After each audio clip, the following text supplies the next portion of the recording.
Welcome to our channel. Today we how to install a Regions Bank credit card step by step clearly. To install a Regions Bank credit card, start by visiting the Regions Bank website.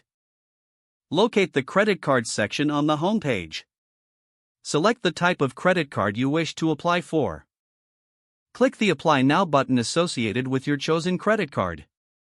You will be redirected to the application form. Begin filling out the required personal information. Provide your full name, address, and contact details.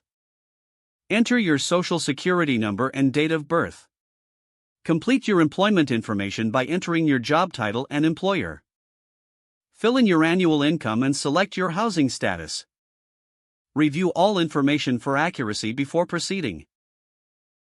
Once confirmed, click the Continue button to advance. You may need to verify your identity through additional questions. After verification, review the terms and conditions for the credit card.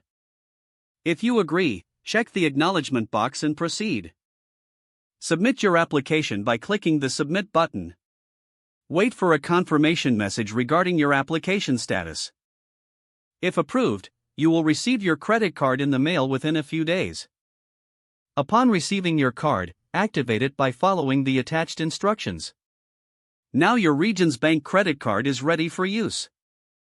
If the page does not load, refresh the browser or try again in a private or incognito window. Make sure you are using the correct email address, then retype it carefully to avoid small typos. If your password is not accepted, use the reset option and create a new strong password you can remember. Check your spam folder for verification or security emails, then complete any requested confirmation steps. Enable two-factor authentication if available to improve account security and reduce unauthorized. After signing in, review your profile details so your contact information and settings are accurate and current. If you see an error message, note it down and try again after restarting your device and internet connection. Log out when you finish, especially on shared devices, to keep your account and payment information secure. Don't forget to like this video and subscribe to our channel for more step-by-step tech guides.